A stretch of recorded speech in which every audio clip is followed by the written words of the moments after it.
রাসূলুল্লাহ সাল্লাল্লাহু আলাইহি সাল্লাম বলেন, আমাকে 5টি জিনিস দেওয়া হয়েছে, আমার পূর্বে কোন নবীকে এই 5টি জিনিস দেওয়া হয় নাই। আমার প্রভাব 1 মাসের দূরত্ব পর্যন্ত আল্লাহ পৌঁছায় দেয়। আমি কোথাও রওনা করব, আমার ব্যাপারে কাফেরদের অন্তরে আলাদা একটা প্রভাব 1 মাসের দূরত্ব থাকলেও আল্লাহ তাদের অন্তরে এই প্রভাব তৈরি করে দেয়।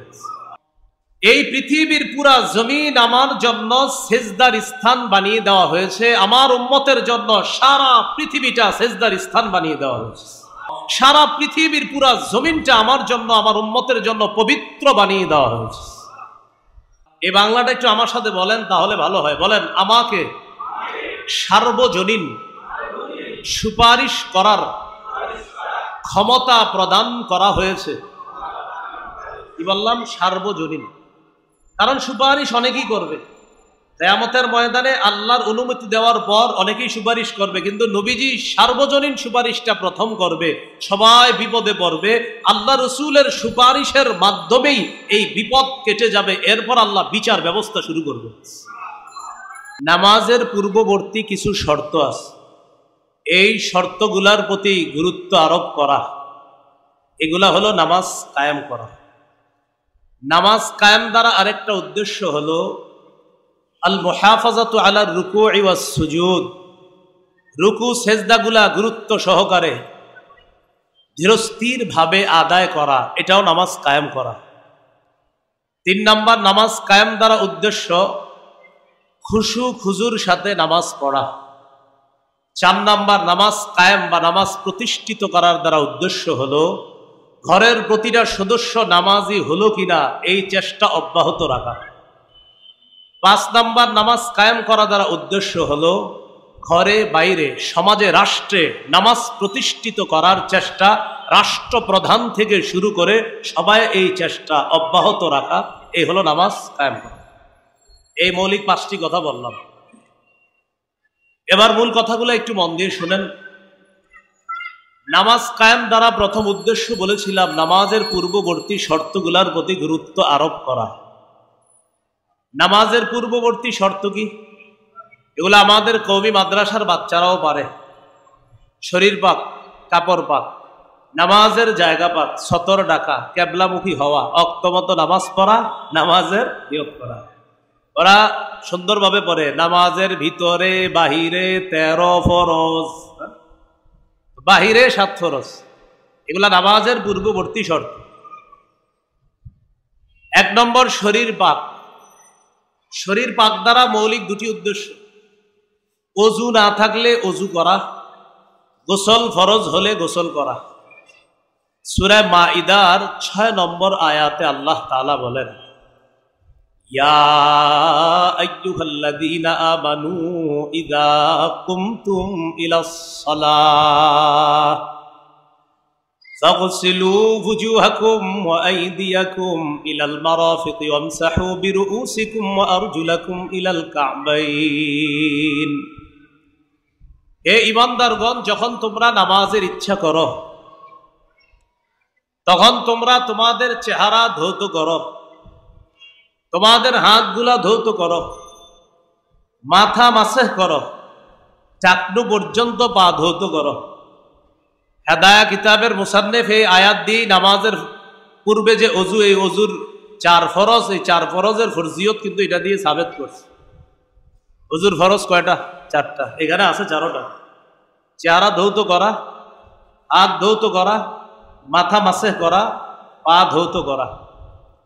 এ হলো আপনার অজু না থাকলে অজু করে নেওয়া। সহিহ বুখারীর বর্ণনা 6954 নম্বর হাদিস।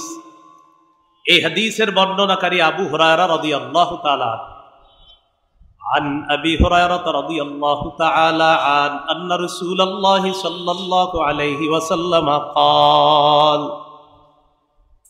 لا يقبل الله صلاة أحدكم إذا أحدث حتى يتوضأ। রাসূলুল্লাহ সাল্লাল্লাহু আলাইহি ওয়াসাল্লাম বলেন, আল্লাহ তাআলা তোমাদের কোনো ব্যক্তির নামাজ ততক্ষণ পর্যন্ত কবুল করবেন না যতক্ষণ তার অজু না থাকলে সে অজু না করবে, এই অজু না করা পর্যন্ত, পবিত্র না হওয়া পর্যন্ত তার নামাজ আল্লাহ কবুল করবেন না। এইগুলো অজু না থাকলে অজু করা, গোসল ফরজ হলে গোসল করা। সূরা মাইদার 6 নম্বর আয়াতে আল্লাহ বলেন, ওয়া ইন কুনতুম জুনুবান ফাত্তাহহারু, যদি তোমরা অপবিত্র হও, তোমাদের উপর যদি গোসল ফরজ হয়, ভালোভাবে পবিত্রতা অর্জন করে নাও, গোসল করে নাও। গোসলের 3 ফরজ: ভালোভাবে কুলি করা, নাকে এমনভাবে পানি দেওয়া যেন নাকের ভিতরের নরম অংশ পর্যন্ত পানি পৌঁছে যায়, এই ব্যাপারটা সতর্কভাবে খেয়াল রাখা। মা বোনরা যারা নাকফুল আর কানের দুল পরে, মাঝে মাঝে তারা নাকফুল কানের দুল খুলে রাখে, তারা যখন ফরজ গোসল করবে তারা চেষ্টা করা ছোট্ট ঝাড়ুর শলা বা এই জাতীয় কিছু দিয়ে নাকের ছিদ্র আর কানের ছিদ্রে একটু এইভাবে নাড়াচাড়া করা, যথাসম্ভব সেখানে যেন একটু পানি পৌঁছানো যায় যদি গোসল ফরজ হয়, চেষ্টা করা। আর হলো সারা শরীর ধৌত করা, এই হলো আপনার শরীর পাক, এটা নামাজের পূর্ববর্তী শর্ত, ফরজ। আরেকটি শর্ত হলো কাপড় পাক। সূরা মুদ্দাসসিরের 4 নম্বর আয়াতে আল্লাহ বলেন, ওয়াসিয়াবাকা ফাতাহহির, নবী আপনি আপনার কাপড়গুলো পবিত্র করেন। সহিহ বুখারীর বর্ণনা 227 নম্বর হাদিস। এক মহিলা রাসূলুল্লাহ সাল্লাল্লাহু আলাইহি সাল্লামের কাছে আসলেন। জাআত ইমরাআতুন ইলান নবী সাল্লাল্লাহু আলাইহি ওয়াসাল্লাম, একজন নারী আল্লাহ রাসূল সাল্লাল্লাহু আলাইহি সাল্লামের কাছে আসলেন। আসার পর বললেন, আরাআইতা ইহদানা তাহিদু ফিস সাওবি ফাকাইফা তাসনাউ ইয়া রাসূলুল্লাহ,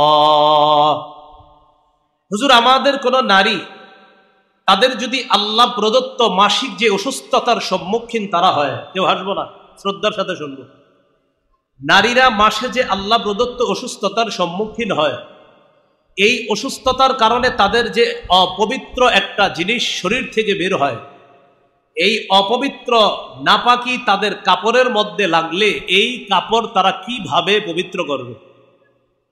ফাকালা রাসূলুল্লাহ সাল্লাল্লাহু আলাইহি ওয়াসাল্লাম, তাহুত্তুহু সুম্মা তাকরুসুহু বিল মা ওয়া তানদাহুহু,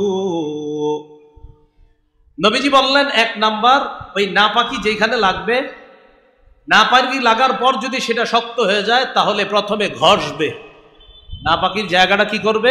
ঘষবে। সুম্মা তাকরুসুহু বিল মা, এরপর পানি দিয়ে রিগড়িয়ে নিবে।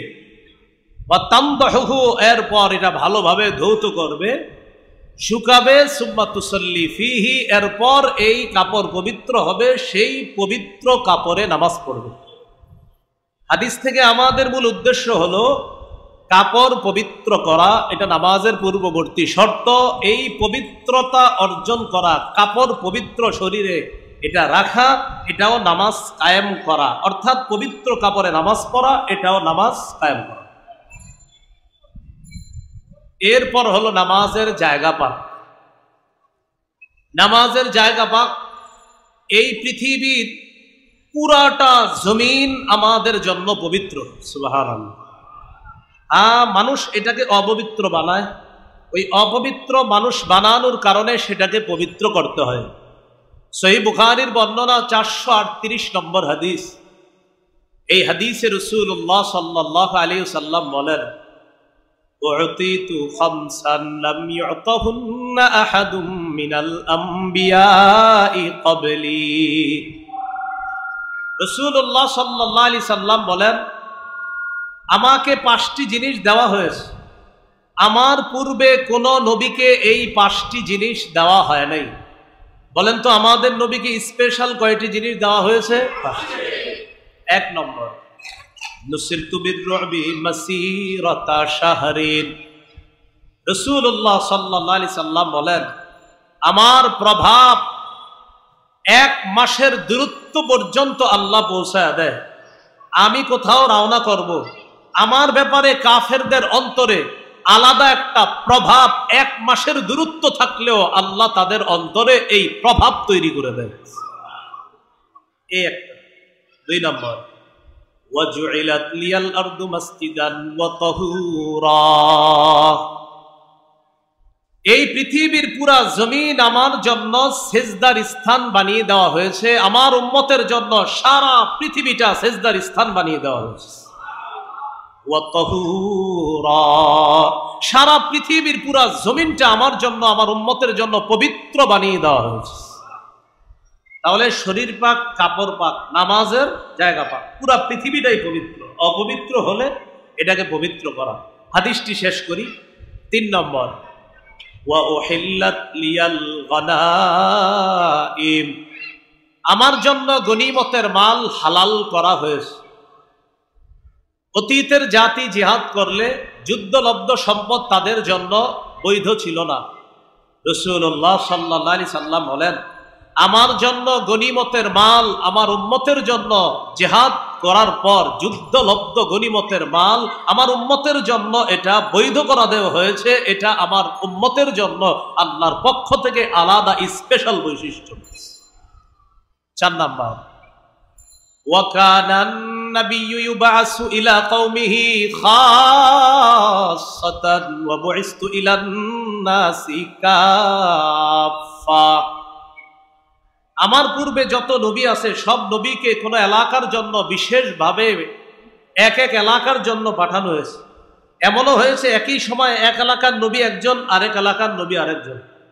যেমন ইব্রাহিম নবীর জামানা ইব্রাহিম নবী এক এলাকার নবী, আরেক এলাকার নবী ছিলেন তার ভাতিজা লূত আলাইহিস সালাতু ওয়াস সালাম।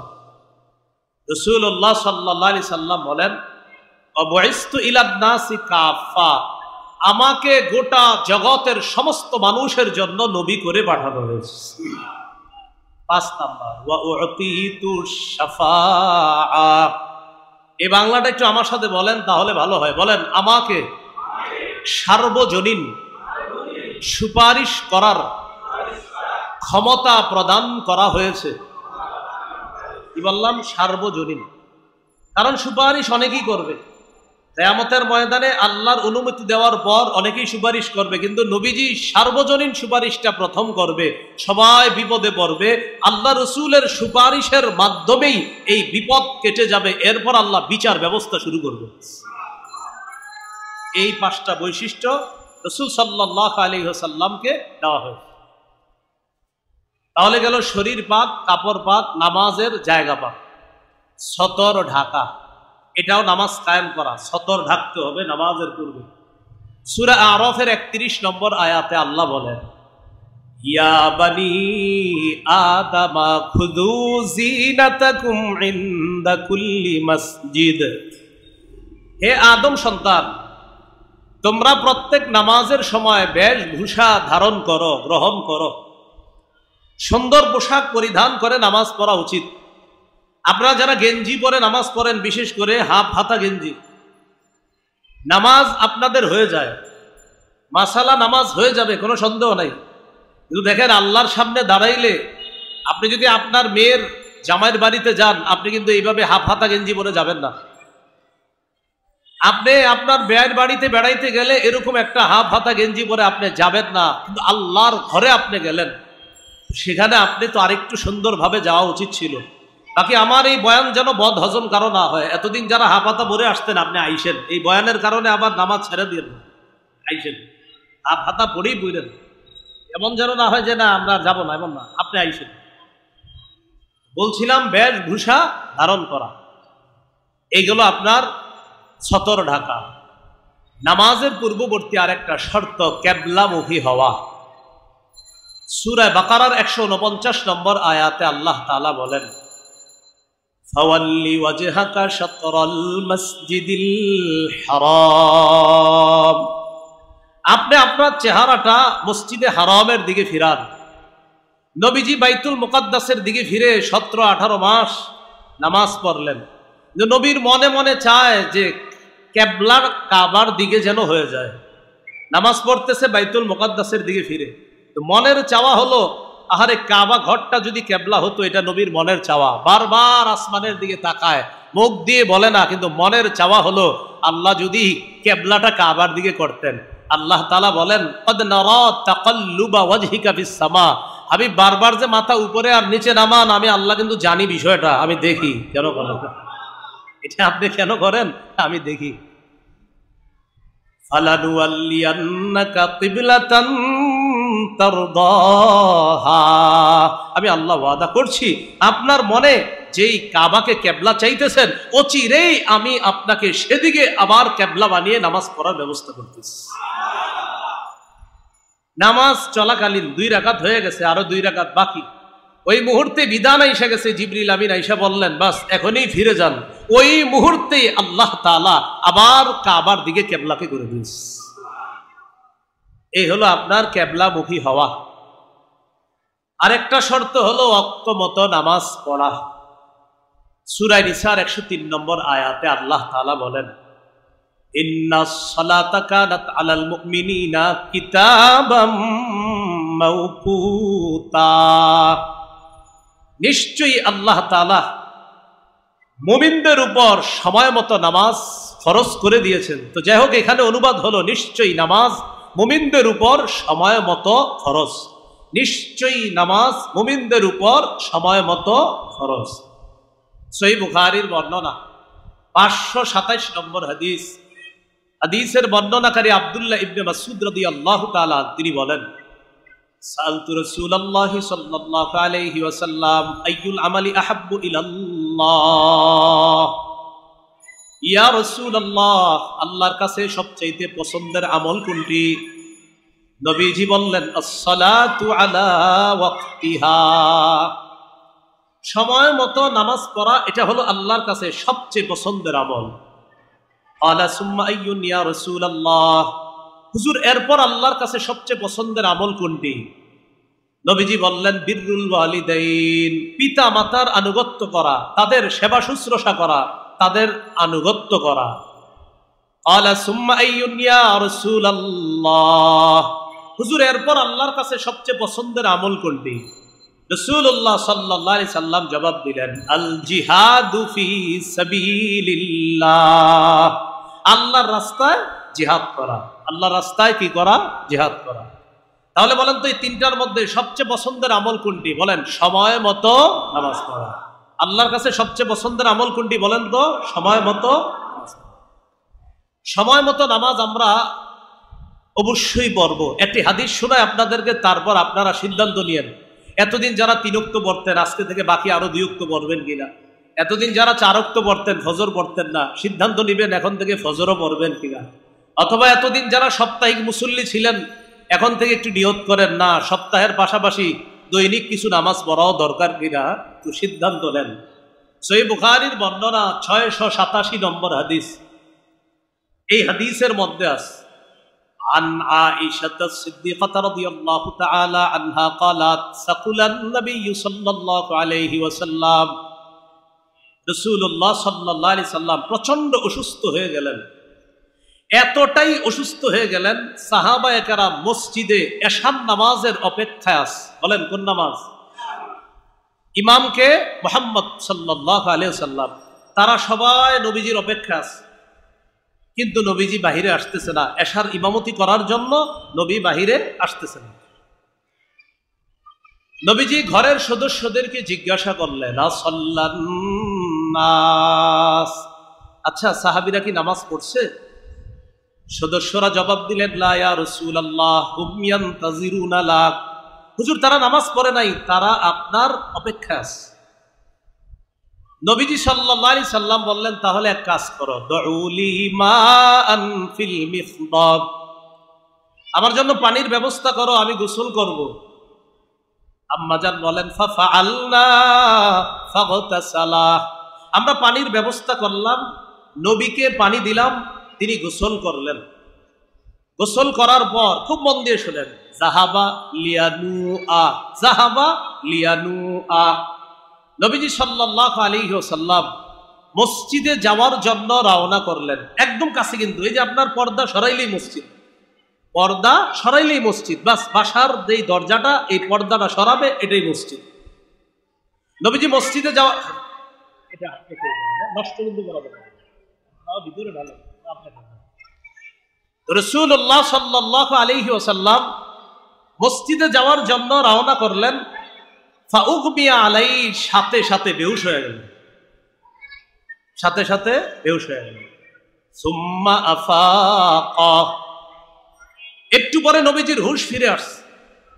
হুঁশ ফিরে আসার পর নবীজি বললেন, আসাল্লান নাস, আচ্ছা সাহাবীরা কি নামাজ পড়ছে? তখন সবাই আবার জবাব দিলেন, লা ইয়া রাসূলুল্লাহ হুম ইয়ান্তাজিরুনা লাক, হুজুর তারা নামাজ পড়ে নাই, তারা আপনার অপেক্ষা আছে। নবীজি বললেন, দাউ লি মাআন ফিল মিখনাব, আবার পানি দাও। তারা আবার পানি দিলেন। ফাগতাসালা, আবার পুরাটা শরীর ধৌত করলেন, যেন নবীজি সাল্লাল্লাহু আলাইহি সাল্লামের শরীরের দুর্বলতা এটা যেন কেটে যায়। তো পানি দিয়ে আবার শরীর ধৌত করলেন। করার পর সাহাবা লিয়ানুআ, আবার রওনা করলেন মসজিদে যাওয়ার জন্য। ফাউগমিয়া আলাইহি, আবার বেহুশ হয়ে গেছে। দ্বিতীয়বার আবার বেহুশ হয়ে গেছে। ঢাকা শহর রাস্তায় মাহফিল করা উচিত না, মসজিদে করা উচিত। আমার কিন্তু একটা নিয়ম আছে, রাস্তায় মাহফিল আমি নেই না, কিংবা যে এটা নিয়ে নিল আল্লাহ জানে। হ্যাঁ, রাসূলুল্লাহ সাল্লাল্লাহু আলাইহি ওয়াসাল্লাম দ্বিতীয়বার ফাউগমিয়া আলাইহি, আবার বেহুশ হয়ে গেছে। সুম্মা আফাকা, বেহুশ হওয়ার পর আবার নবীজির হুঁশ ফিরে আসছে। হুঁশ ফিরে আসার পর কয়বার হলো বেহুশ বলেন তো? দুইবার। তো দুইবার বেহুশ হওয়ার পর নবীজি আবার জিজ্ঞাসা করলেন, আসাল্লান নাস, সাহাবীরা কি নামাজ পড়ছে? তারা জবাব দিলেন, না, তারা নামাজ পড়ে নাই। হুম ইয়ান্তাজিরুনা লাক, তারা আপনার অপেক্ষা আছে। নবীজি আবার বললেন, দাউ লি মাআন, পানি আনো, পানি আনো। তো পানি আনলেন। আনার পর নবীজি আবার নিজের শরীর মুবারক ধৌত করলেন। ধৌত করার পর জাহাবালিয়ানুআ, আবার মসজিদে রওনা করলেন নামাজ পড়ার জন্য। ফাউগমিয়া আলাইহি, আবার বেহুশ হয়ে গেছে। কয়বার হলো? তিনবার। সুম্মা আফাকা, আবার হুঁশ ফিরে আসছে। আবার আল্লাহ নবী প্রশ্ন করলেন, আসাল্লান নাস, সাহাবীরা কি নামাজ পড়ছে? ঘর থেকে জবাব দেওয়া হয়, লা ইয়া রাসূলুল্লাহ হুম ইয়ান্তাজিরুনা লাক, হুজুর তারা নামাজ পড়ে নাই, তারা আপনার অপেক্ষা আছে। এই কথা বলার পর নবীজি সাল্লাল্লাহু আলাইহি সাল্লাম বললেন, এক কাজ করো, আবু বকরের কাছে লোক পাঠাও। পাঠানোর পর আবু বকরকে বলো, ফালইউসাল্লি বিন-নাস, আবু বকর যেন মানুষদেরকে নামাজ পড়ায়া দেয়, আবু বকর যেন ইমামতি করে। আমি তো নড়তেই পারতেছি না জায়গা থেকে। এখান থেকে একটু চিন্তার বিষয়। আমাদেরকে নামাজের কথা বললে আমাদের জবাব হয়, লুঙ্গিটা ভালো না, আগামীকাল থেকে নামাজ ধরমু, সামনের সপ্তাহ থেকে নামাজ ধরমু, এইগুলা হয় জবাব। আমার হাবিব একবার বেহুশ হলেন, আবার বেহুশ হলেন, আবার বেহুশ হলেন। এইভাবে কেন?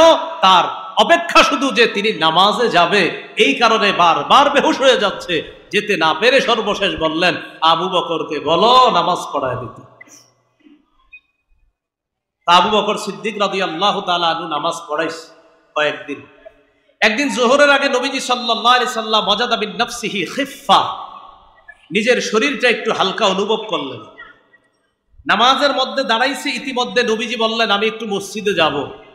দুইজনের কাঁধে ভর দিলেন, ভর দিয়ে মসজিদে গেলেন।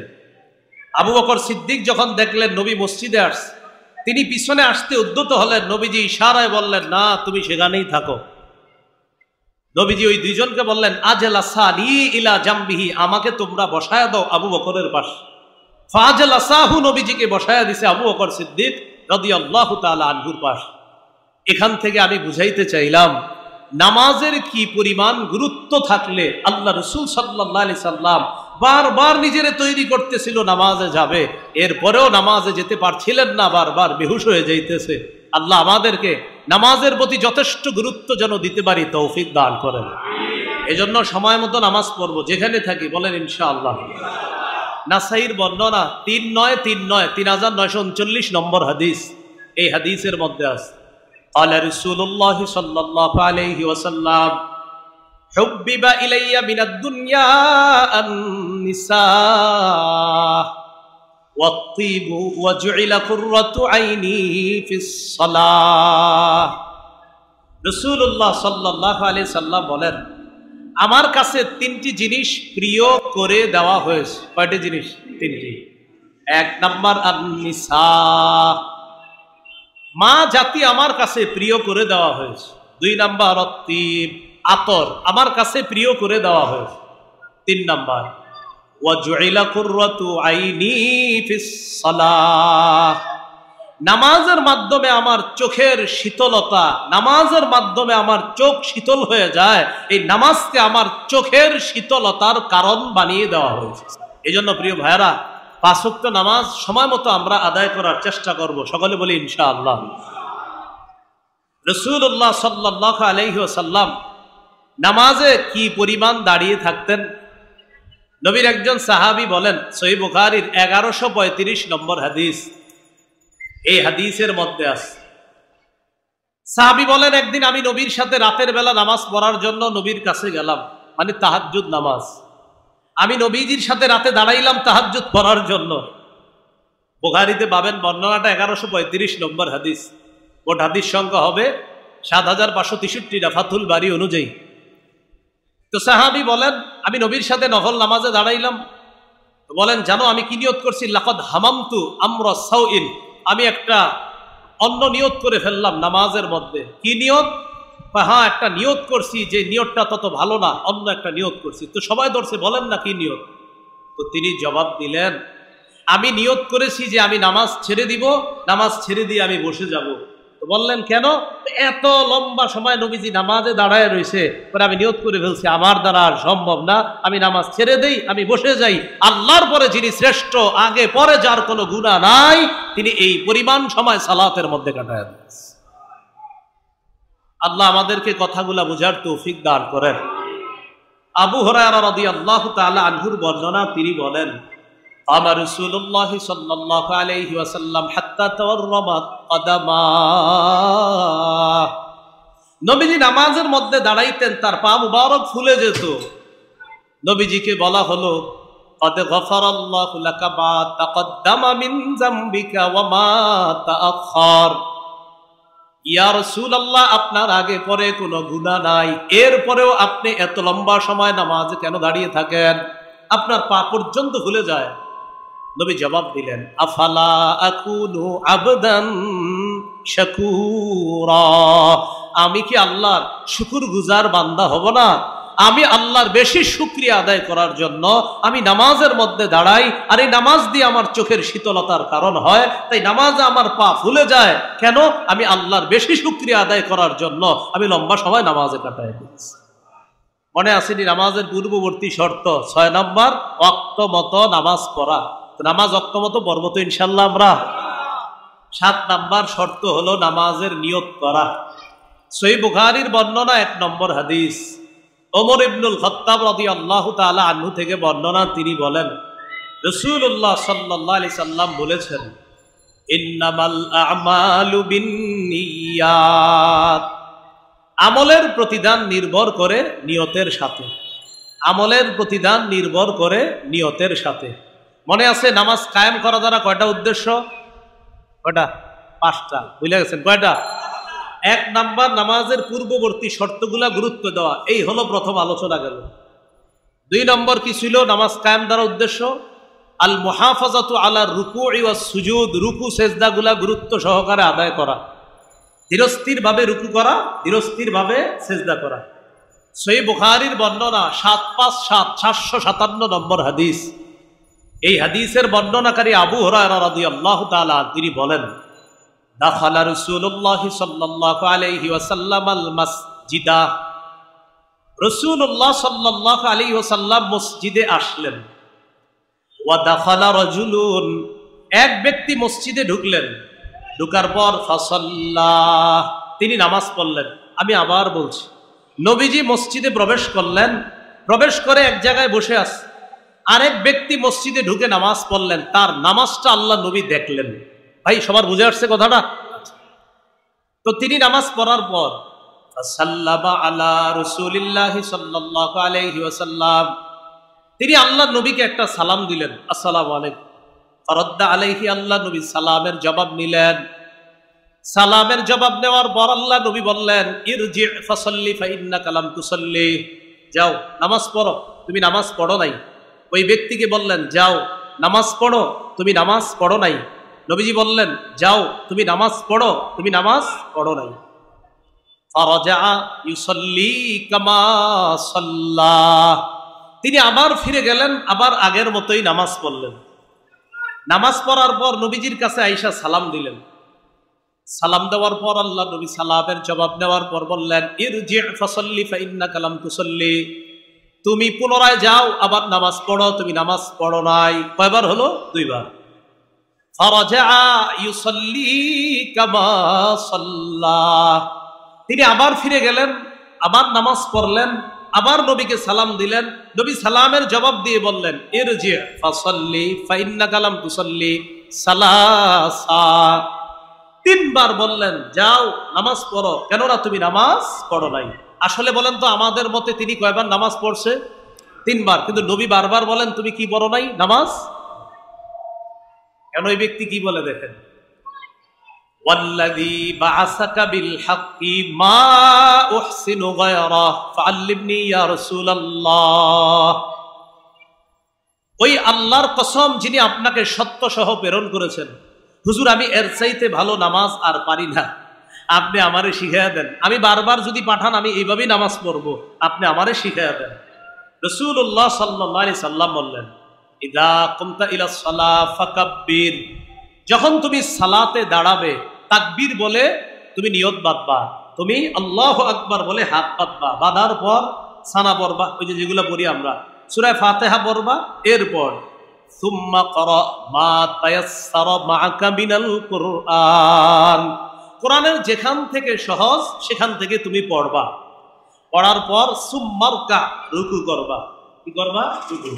এখন আমরা দেখবেন আমরা রুকুতে গেলেই খুব দ্রুত ওঠার জন্য চেষ্টায় থাকি। নবীজি বললেন, না, হাত্তা তাতমাইন্না রাকিআ, যতক্ষণ তোমার ইতমিনান না হবে ধীরস্থির ভাবে তুমি রুকু করতে থাকবা। সুম্মা রফা, এরপর তুমি মাথা উঠাবা। মাথা উঠানোর পর দেখবেন অনেকে বাঁকা হয়ে থাকে। ইমাম সাহেবের বুঝায়, হুজুর তাড়াতাড়ি সেজদায় যান, আমি তো বাঁকা হয়ে আছি। মানে উনি এভাবে দাঁড়াবে, সোজা হয়ে দাঁড়ায় না। ইমাম সাহেব সামি আল্লাহু লিমান হামিদা বলছে, তো আমরা পিছন থেকে কি বলি? রব্বানা ওয়ালাকাল হাম বা লাকাল হাম বা আল্লাহুম্মা রব্বানা লাকাল হাম, যেটাই বলি আমরা। হামদান কাসীরান তাইয়িবান মুবারাকান ফিহ, এতটুকু সর্বোচ্চ বলি। তো বলার পর অনেকে দেখবেন সোজা হয়ে দাঁড়ায়, আর অনেকে এইভাবে বাঁকা হয়ে থাইকা বুঝায়, হুজুর তাড়াতাড়ি সেজদায় যান, আমি তো টেনশনে আছি, আপনি যান সেজদায়। তো নবীজি বলেন, না, হাত্তা তা'তাদিলা কাইমা, তুমি সোজা হয়ে দাঁড়াবা। প্রিয় ভাইয়ারা একটু বলেন তো, রুকু থেকে কি হয়ে দাঁড়াতে হবে? সোজা। সুম্মাসজুদ, এরপর তুমি সেজদা করবা। সেজদায় যাওয়ার পর হাত্তা তাতমাইন্না সাজিদা, ধীরস্থির ভাবে সেজদা করবা। সুম্মা ফা, এরপর তুমি সেজদা থেকে মাথা উঠাও। মাথা উঠানোর পর দুই সেজদার মাঝখানে বসো। হাত্তা তাতমাইন্না জালিসা, দুই সেজদার মাঝখানে তুমি ধীরস্থির ভাবে বসবা। দুই সেজদার মাঝখানে তুমি কি করবা? ধীরস্থির ভাবে বসবা। এখন দুই সেজদার মাঝখানে একটু তাকান, উল্টা কি হয়? দুই সেজদার মাঝখানে আবার অনেকে কি করে, এক সেজদা দিয়ে ওই আবার বাঁকা হয়ে থাকে। দুই সেজদার মাঝখানে বাঁকা হয়ে থাকে, বুঝায় যে হুজুর দ্বিতীয় সেজদায় তাড়াতাড়ি যান। কোন কোন ক্ষেত্রে এতটাই বাঁকা হয়ে থাকে যে দুই সেজদা মিলে সেজদা হয় একটা। কোন কোন ক্ষেত্রে এতটাই বাঁকা হয় যে দুই সেজদা মিলে সেজদা হয় কয়টা? এখন বলেন, এক রাকাতে সেজদা ফরজ কয়টা? উনি দুই সেজদা মিলে সেজদা করে যদি একটা, তা তো নামাজ হলো না।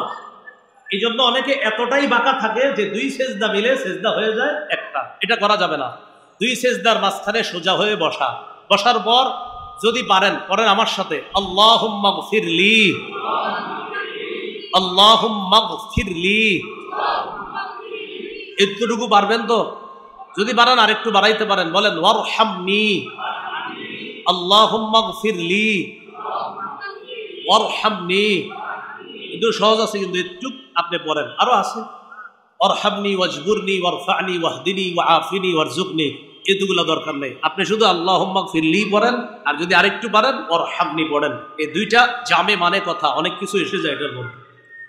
দুই সেজদার মাঝখানে বসে এটা পড়ার পর আবার সেজদা করবেন ধীরস্থির ভাবে। নবীজি বললেন, এই হলো তোমার এক রাকাত। বাকি রাকাতগুলা তুমি এইভাবে যদি পড়ো, এটা হবে তোমার নামাজ। এতক্ষণ যেগুলা পড়ছো এগুলা তোমার নামাজ না। এইভাবে যদি পড়ো এটা হবে তোমার নামাজ। আল্লাহ আমাদের সকলকে রুকু সেজদাগুলা যথেষ্ট গুরুত্ব সহকারে আদায় করে যেন নামাজ পড়তে পারি, আল্লাহ তৌফিক দান করে। বলেন আমার সাথে, নফল নামাজে আমরা যেমনি ভাবে লম্বা কেরাত পড়ব, পাশাপাশি রুকুগুলোও লম্বা করব, সেজদাও লম্বা করব। দাঁড়িয়ে কেরাত এটা একটু লম্বা হবে নফল নামাজে। ইয়াসিন সূরা যারা পারেন পড়লেন প্রথম রাকাতে, দ্বিতীয় রাকাতে সূরা মুলক পড়লেন। আর যারা ফালাক নাস পারেন তাদের কাছে ওয়াদ্দুহা এটাই বড় সূরা, পরের রাকাতে আলাম নাস সহ পড়তে পারেন, তিনই পড়তে পারেন, এগুলা পড়বেন। আর রুকুটা একটু লম্বা করবেন, সিজদাও লম্বা করবেন। নফলে কেন রুকু সিজদা লম্বা করবেন, একটা আপনাদেরকে সুন্দর হাদিস শোনাই। নাউজুবিল্লাহ, নবীজির সব হাদিসই সুন্দর, এটা বেশি সুন্দর। এই হাদিসটা শোনেন মন দিয়ে, সহিহুল জামে 1671 নম্বর হাদিস। আব্দুল্লাহ ইবনে ওমর রাদিয়াল্লাহু তাআলা আনহুমা রাআ ইবনে ওমর ফাতান ইউসাল্লি। একদিন আব্দুল্লাহ ইবনে ওমর রাদিয়াল্লাহু তাআলা আনহুমা দেখেন এক যুবক নফল নামাজ পড়তেছে। কি নামাজ ভাই? নফল। কে পড়তেছে? একজন যুবক। তা আব্দুল্লাহ ইবনে ওমর দেখলেন ওই যুবক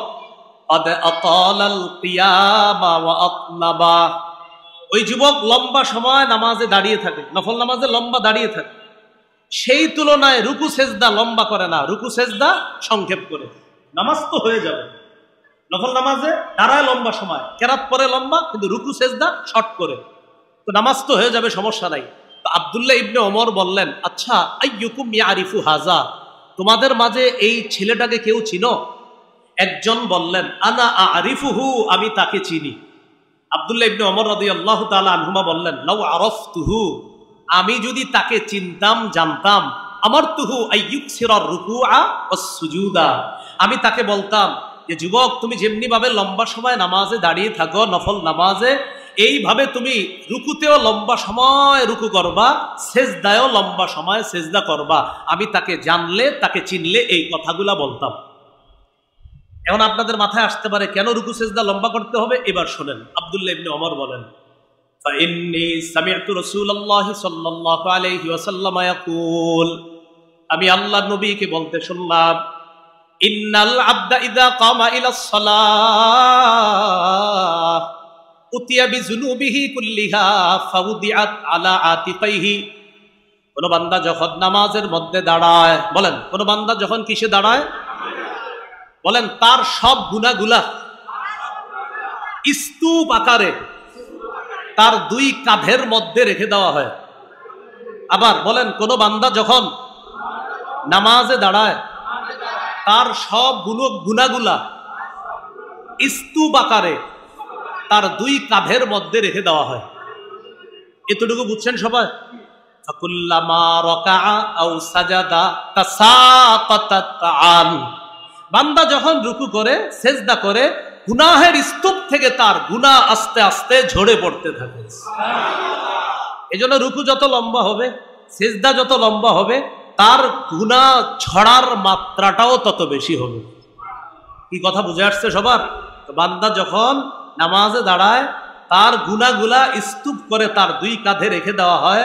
যখনই সে রুকু করে, যখনই সে সেজদা করে, তখন তার গুনাহগুলা ঝরে পড়ে যায়। আল্লাহ আমাদের সকলকে রুকু সেজদা যথেষ্ট গুরুত্ব সহকারে আমরা যেন আদায় করতে পারি, আল্লাহ তৌফিক দান করেন। নামাজ কায়েম করা দ্বারা 3 নাম্বার উদ্দেশ্য। 3 নাম্বার উদ্দেশ্য হলো খুশু খুজুর সাথে নামাজ পড়া। বলেন তো বিশুর সাথে, এবার আমার সাথে একটু বলেন, বলেন খুশু এর সম্পর্ক কলবের সাথে, খুজু এর সম্পর্ক অঙ্গ প্রত্যঙ্গের সাথে। কলব যদি আল্লাহমুখী হয়ে নামাজ পড়ে এটাকে খুশু বলে, অঙ্গ প্রত্যঙ্গগুলো যদি আল্লাহমুখী হয়ে নামাজ পড়ে এটাকে খুজু বলে। দুইটাকে মিলে খুশু খুজু বলে। তাহলে বলেন তো সবাই, খুশুর সম্পর্ক কার সাথে? খুজুর সম্পর্ক। এখন আপনি আল্লাহু আকবার বলে কলবের দোকানের হিসাব করতেছেন, খুশু হলো খুশু হলো না। আপনি আল্লাহু আকবার বললেন, অঙ্গ প্রত্যঙ্গ সব আল্লাহমুখী করলেন, কিবলার দিকে করলেন, কিন্তু কলমে আপনি দোকানের হিসাব পাতি চালাইতেছেন, তাহলে খুজু হলো, খুশু হলো না। এজন্য খুজু উভয়টার সাথে নামাজ পড়া, এটা নামাজ কায়েম করা। সূরা বাকারার ৪৫ নম্বর আয়াতে আল্লাহ বলেন, ওয়াস্তাঈনু বিস-সাবরি ওয়াস-সালাহ ওয়া ইন্নাহা লাকাবীরাতুন ইল্লা আলাল খাশিঈন। তোমরা ধৈর্যের সাথে নামাজের মাধ্যমে, ধৈর্যের মাধ্যমে সাহায্য প্রার্থনা করো। মনে রাখবা, নামাজ এটা কঠিন, তবে যারা খুশু খুজুর ওয়ালা মুমিন তাদের জন্য নামাজ কঠিন না। খুশু খুজু ওয়ালা ইমানদার যারা, তাদের জন্য নামাজ কঠিন না, তাদের জন্য নামাজ সহজ। এগুলো নামাজ কায়েম দ্বারা ৩ নম্বর উদ্দেশ্য। নামাজ কায়েম দ্বারা ৪ নম্বর উদ্দেশ্য হলো ঘরের সব সদস্যদেরকে নামাজের কথা বলা। সূরা তাহা ১৩২ নম্বর আয়াতে আল্লাহ বলেন, ওয়া'মুর আহলাকা বিস-সালাত ওয়াসতাবির আলাইহা। নবী, আপনি আপনার পরিবারকে নামাজের আদেশ করেন, হুকুম করেন, এবং এটার উপরে আপনি অটল থাকেন নিজেও। তাহলে পরিবারকে নামাজের কথা বলা, এটাও নামাজ কায়েম করা। ৪ নম্বর, এগুলো ৪ নম্বর। ৫ নম্বর উদ্দেশ্য, রাষ্ট্রের প্রতিটা মুসলমান যেন নামাজি হয়ে যায়, এই চেষ্টা করা। বলেন, রাষ্ট্রীয়ভাবে বলেন, নামাজ প্রতিষ্ঠিত করার প্রধান দায়িত্ব পুরুষ রাষ্ট্রপ্রধানের। বলেন তো, রাষ্ট্রীয়ভাবে নামাজ প্রতিষ্ঠিত করার প্রধান দায়িত্ব কার? আমি শুধু রাষ্ট্রপ্রধান বলি নাই, বলেন পুরুষ রাষ্ট্রপ্রধানের। কার? পুরুষ রাষ্ট্রপ্রধান। আর নারী বানায়েন না। রাসূলুল্লাহ সাল্লাল্লাহু আলাইহি সাল্লাম বলেছেন, লা ইউফলিহা কওমুন ওয়াল্লাহু আমরাহুম ইমরাআ। ওই জাতি কখনো সফল হবে না যেই জাতি তাদের নেতৃত্বে কোনো নারীকে বসাবে। একটু বুঝেন, জানান। বিএনপি, আওয়ামী লীগ, জামাত, জাতীয় পার্টি, ইসলামী আন্দোলন, জাসদ, বাসদ, খেলাফত মজলিস, খেলাফত আন্দোলন, জমিয়ত, যেই দলে করি আমরা, সবাই এই ব্যাপারে একমত হতে হবে যে আওয়ামী লীগ, বিএনপি, এদেরকেও আমাদের পরামর্শ থাকবে যে প্রধান যাদেরকে ভবিষ্যতে বানাবেন, আর নারী চিন্তা করেন না, পুরুষকে বানান। পুরুষ নিয়ে এটা হোক, এটা আলোচনা হোক। কারণ ব্যর্থতার প্রথম ধাপই হলো যে নারী যদি প্রধান হয়, সেই জাতি ব্যর্থ হবে, সফল হবে না। এই জন্য আমি শ্রদ্ধার সাথে বলি, বিএনপি যারা, তাদেরও হয়তো প্রধান এখন কোনো পুরুষকে তারা বানাবে, এরকমই বোঝা যাচ্ছে। আওয়ামী লীগ যারা, তাদের ভবিষ্যতে রাজনৈতিক অবস্থা কি হবে, এটা রাজনৈতিক ব্যক্তিদের ব্যাপার, সেটা আমরা জানি না। কিন্তু আমি বলবো, তারা যদি এদেশে রাজনীতি করে, তাদের ভবিষ্যতে যদি তারা রাজনীতি করে, তারাও যেন পুরুষ নিয়ে চিন্তা ভাবনা করে, এটা ভালো হবে। আর আমাদের ইসলামী দল যারা, আলহামদুলিল্লাহ সবার প্রধানরা আলহামদুলিল্লাহ সবাই পুরুষ আছে। সবাই কি আছে বলেন? এটা নিয়ে আপাতত চিন্তার দরকার। তবে জাতীয় পার্টি আবার 2 দল, এক দলের প্রধান পুরুষ, আবার আরেক দলে মহিলা। আমরা আশাবাদী তারাও মহিলা বাদ দিয়ে কোনো পুরুষকে প্রধান হিসাবে কল্পনা করবে। এই জন্য রাষ্ট্রে নামাজ প্রতিষ্ঠিত করার প্রথম দায়িত্ব কার বলেন? পুরুষ রাষ্ট্রপ্রধানের। সূরা হজের ৪১ নম্বর আয়াতে আল্লাহ বলেন, আল্লাযীনা ইম্মাক্কানাহুম ফিল আরদি আকামুস সালাহ। আমি যাদেরকে রাষ্ট্র ক্ষমতায় বসাই, তাদের 1 নাম্বার কাজ হলো আকামুস সালাহ, তারা নামাজ কায়েম করবে। এজন্য বর্তমান ডক্টর ইউনূস সাহেবের প্রধান কাজ হবে পুরা বাংলাদেশে মুসলমানরা যেন রাষ্ট্রীয়ভাবে প্রত্যেকে নামাজ পড়ে, এটা তার প্রধান কাজ। এটা প্রতিষ্ঠিত করতে হবে। 2 নাম্বার, ওয়া আতাউজ যাকাত, যাকাত প্রতিষ্ঠিত করা। বলেন আমার সাথে, রাষ্ট্রীয়ভাবে যাকাত প্রতিষ্ঠিত হলে সুদ নামক ভয়ঙ্কর অপরাধ সালাম দিয়ে বিদায় নিবে। সুদ বলবে, প্রিয় যাকাত, তুমি যেইভাবে বেড়ে গেছো দেশে, আমি আর থাকতে পারবো না।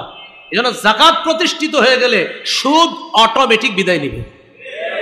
ইসলামী অর্থ ব্যবস্থায় যাকাতকে গুরুত্ব দিয়ে যদি আগাইতে পারে, তাহলে তারা উন্নতির শিখরে বুঝতে পারবে, যার শ্রেষ্ঠ উদাহরণ আফগানিস্তান।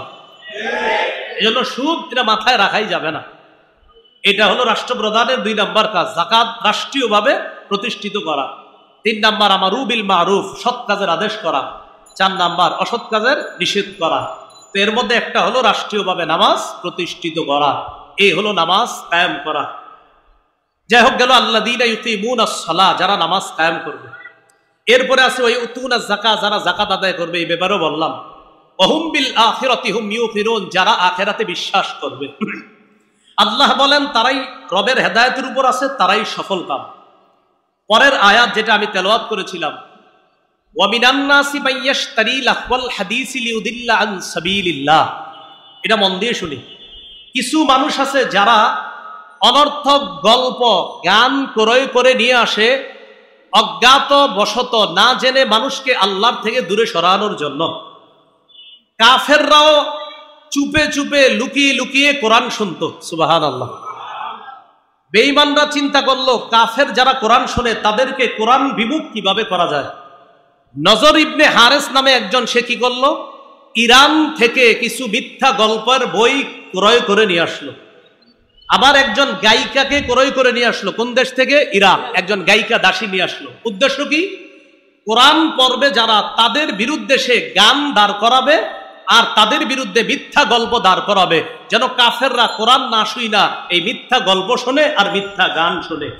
এখন বর্তমানে আমাদের বাংলাদেশে কিছু সাধক, কিছু সন্ন্যাসী, তারা স্টাইল নিয়ে তারা এখন গান মার্কা আর গাঞ্জা মার্কা ইসলাম দেশে প্রতিষ্ঠিত করতে চাইতেছে, যেটার প্রধান হলো গান যুক্তি হওয়া শর্ত। মানে যেটা তাদের ভাবধারা যে না এরকম হওয়া উচিত, এবং বলছে কোরআন কি দলিল, কি বলতেছে কোরআন কি দলিল, তো কি দলিল? গাঞ্জা দলিল। তো এরকম কিছু লোক চাইতেছে যে না, আবার বলতেছে গান হারাম, এটা কোরআনের কোথায় আছে? তাহলে কি নজর ইবনে হারেস ইরান থেকে কিছু গায়িকা ক্রয় করে আনছে, কিছু গান গল্প মিথ্যা গল্প ক্রয় করে আনছে। উদ্দেশ্য কি? কোরআন না শুনে যেন তারা কি শোনে? গান শোনে আর মিথ্যা গল্প শোনে। এটা তারা করলো এবং মোটামুটি অনেকটা তারা এটাতে সফল হলো হালকা, যে কিছু মানুষ সত্যি সত্যি তারা ওই মিথ্যা গল্প শোনে আর গান শুনে। তাহলে কোরআনের বিরুদ্ধে এটা দাঁড় করালো। ঠিক বর্তমান সমাজে অনেক মানুষ এখন গানকে বৈধ বলতে চায়। বৈধ বলার দলিল দেয় কি জানেন? বলে দাউদ নবী গান গাইতে গাইতে নবুয়ত পাইছে। না নাউজুবিল্লাহ, আরো আস্তে কর। গানের দলিল কি? দাউদ নবী গান গাইতে গাইতে নবুয়ত পাইছে। এটা কোনো লিখিত বক্তব্য না, এটা মুখের কথা, ভিডিও আছে। দাউদ নবী গান গাইতে গাইতে কি পাইছে? দলিল নিচে কোত্থেকে জানেন? বুখারীতে মিজমার আছে একটা। এই মিজমার মানে মনে করছে গান। এখানে সহিহ বুখারীর 5048 নম্বর হাদিস। এই হাদিসের মধ্যে আছে রাসূল সাল্লাল্লাহু আলাইহি সাল্লাম তার সাহাবী আবু মুসা রাদিয়াল্লাহু তাআলা আনহুকে বলেন, আবু মুসা, লাকাদ উতিতা মিজমারাম মিন মাজামিরি আলি দাউদ। দাউদ নবীর কণ্ঠস্বর যেমন সুন্দর, তোমাকেও তেমন সুন্দর কণ্ঠ দেওয়া হয়েছে। এই কণ্ঠকে এখানে নিয়েছে কি? যে দাউদ নবীর গান যেমন সুন্দর, তোমারও গান তেমন সুন্দর। এটা কারা দলিল দিচ্ছে? যারা গানকে বৈধ করতে চায়। সহিহ মুসলিমের বর্ণনা 1736 নম্বর হাদিস, আর ইসলামিক ফাউন্ডেশন অনুযায়ী 1725 নম্বর হাদিস, 1725 নম্বর হাদিস। এই হাদিসের মধ্যে আছে রাসূল সাল্লাল্লাহু আলাইহি সাল্লাম তার সাহাবী আবু মুসা রাদিয়াল্লাহু তাআলা আনহুকে বলেন, আবু মুসা, আমি গতকালকে রাত্রে তোমার কোরআন তেলাওয়াত শুনলাম। আমি গত রাতে তোমার কোরআন তেলাওয়াত শুনলাম। তুমি যদি জানতে যে আমি তোমার পাশে কোরআন তেলাওয়াত শুনছিলাম, জানো তোমার কোরআন তেলাওয়াত শুনে আমার কি মনে হয়েছে? লাকাদ উতিতা মিজমারাম মিন মাজামিরি আলি দাউদ। দাউদ নবীকে যেমন সুন্দর একটা কণ্ঠ দেওয়া হয়েছে, এটার মাধ্যমে তিনি জাবুর তেলাওয়াত করতেন, তোমাকেও এমন সুন্দর একটা কণ্ঠ দেওয়া হয়েছে। তাহলে উদ্দেশ্য কণ্ঠ না গান? উদ্দেশ্য কণ্ঠ না গান? এই কণ্ঠরে বানাইছে গান। সহিহ বুখারীর বর্ণনা। বলেন কোন কিতাবের? বলেন 5590 নম্বর হাদিস। বলেন নবীজি বলেছেন, আমার উম্মতের মধ্যে একদল মানুষ হবে যারা জিনাকে হালাল মনে করবে, রেশমের পোশাক হালাল মনে করবে, মদ হালাল মনে করবে, বাদ্যযন্ত্র হালাল মনে করবে। রাসূলুল্লাহ সাল্লাল্লাহু আলাইহি সাল্লাম বলেন, লা ইয়াকুনান্না মিন উম্মতি আকওয়াম ইস্তাহিল্লুনাল হিররা ওয়াল হারিরা ওয়াল খামরা ওয়াল মাআজিফা। আমার উম্মতের মধ্যে একদল হবে যারা জিনাকে হালাল মনে করবে, রেশমের পোশাককে হালাল মনে করবে, মদকে হালাল মনে করবে, আর তারা বাদ্যযন্ত্রকে হালাল মনে করবে। বর্তমান যুগে কেউ যদি বলে যে আমি বুখারী, মুসলিম, নাসাই, ইবনে মাজাহ, সিয়াসিত্তার সব পইরাও গান কোথাও হারাম পাই না, এটা আমরা আশ্চর্য হই না। কারণ এই জাতীয় খবিস মার্কা উম্মতের কথা আল্লাহ রাসূল 1500 বছর আগে হাদিসের মধ্যে বলে গেছে। এটা অবাক হওয়ার কিছু নাই, 6 কিতাব পড়েও কোথাও পায় না গান যে হারাম। তো আমি যে বুখারীর হাদিসটা বললাম, এটা 6টার ভিতরে না বাইরে? এখানে তো নবী বলছে আমার উম্মতের একদল বলবে গান বাদ্য এগুলা তারা হালাল মনে করবে। এই জন্য খুব ভালো করে সতর্ক থাকবেন যুবক ভাইয়ারা। কোন মানুষের মাথার মধ্যে সুন্দর একটা কাপড় আর দাড়ি দেখা, সন্ন্যাসী স্টাইল ভাব দেখা কারো কিন্তু কথার প্রেমে পড়ে যাবেন না। উল্টাপাল্টা কোনো কথা শুনলে আশেপাশে ইমাম আলেমদের কাছে আসবেন, জানার চেষ্টা করবেন। আল্লাহ তাআলা যেন আমাদের সকলকে সঠিকভাবে আমরা ইসলামের উপর থাকতে পারি, আল্লাহ তৌফিক দান করেন।